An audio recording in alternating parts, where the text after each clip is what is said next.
So you want to prioritize your mental health, but what does that really look like? What are the key pieces of this, the foundations of mental health that you can be cultivating in your life? In this video, we'll talk about one of those foundations of mental health, which is exercise.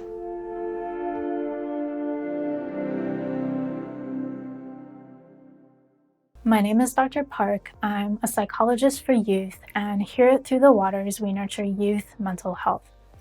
What if I told you that there was a very powerful pill that was free and it could help you have better mood and energy levels, it could boost your confidence, it could decrease your likelihood of anxiety, stress, or depression, or physical health problems, and it could give you more years of life on this earth so that you could spend more time with your loved ones and fulfill whatever purpose you've been put on this planet to carry out?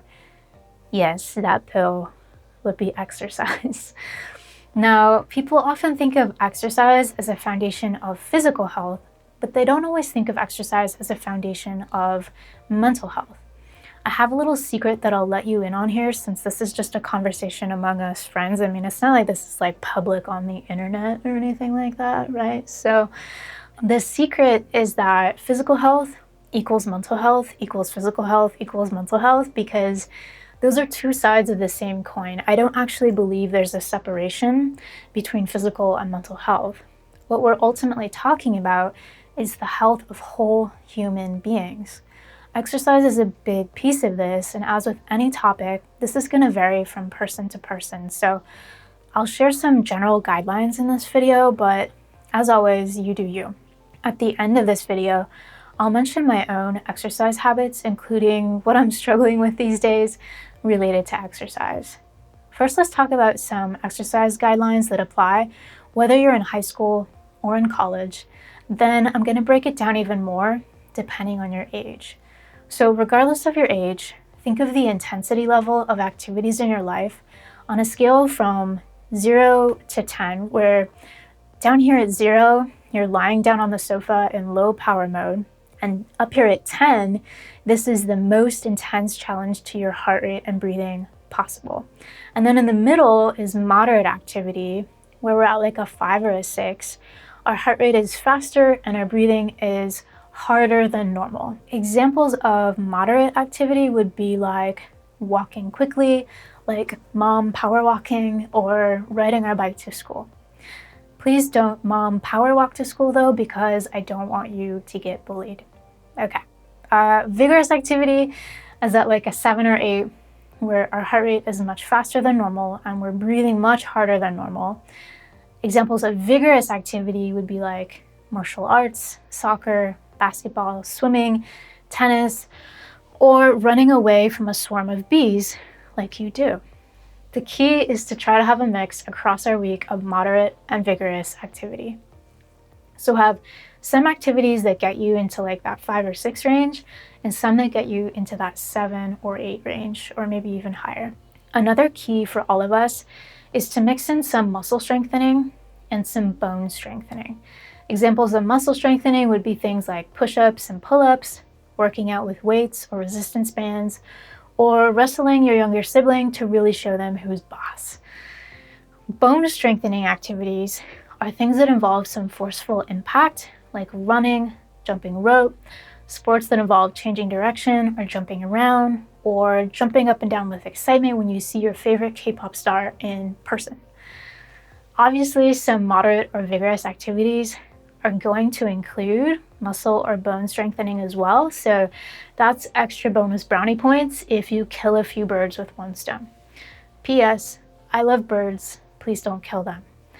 Okay, so now let's break this topic down even further based on our age. First, I'll talk about the guidelines for those of you under 18 years old, then I'll talk about the guidelines for those of you who are 18 and older. If you're under 18, the simple number to keep in mind is 1 hour per day.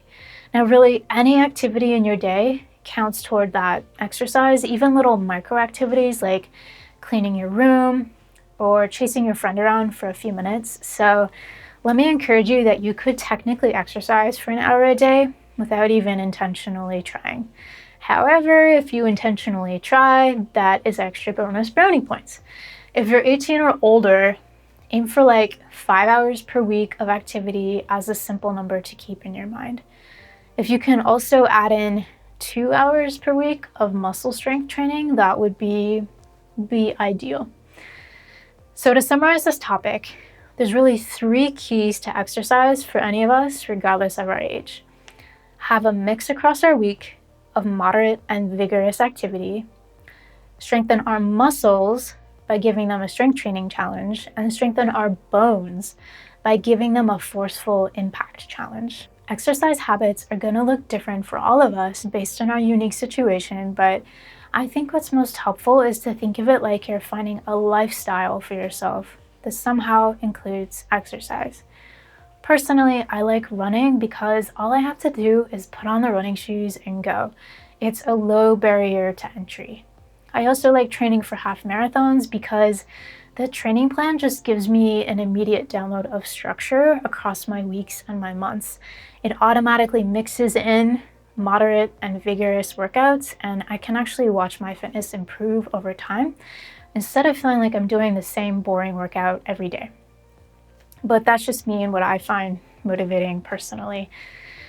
I'll also say that, I have in no way arrived, as with any topic that we talk about. So to be transparent with you, sometimes I've been struggling recently to actually do my strength training. So that's an area that I'm still trying to figure out. And actually, I should say I'm kind of proud of myself. I've been going to the gym twice a week. That's a new thing for me in the past couple weeks. So how about you? What's a good lifestyle for you that somehow includes exercise? Let us know in the comments so we can inspire each other. As with any health topic, remember to talk with your doctor about your exercise habits, especially those of you who have a chronic medical condition, a disability, or if you've ever struggled with an eating disorder. In the description below, you'll find some helpful links, like a free list of coping tools that you can download. You can also sign up for our signature anxiety program called Peace to the People, where we take a deep dive into leveling up your tools for dealing with anxiety. If you found this video helpful, don't forget to like and subscribe. In the next video, we'll talk about nutrition.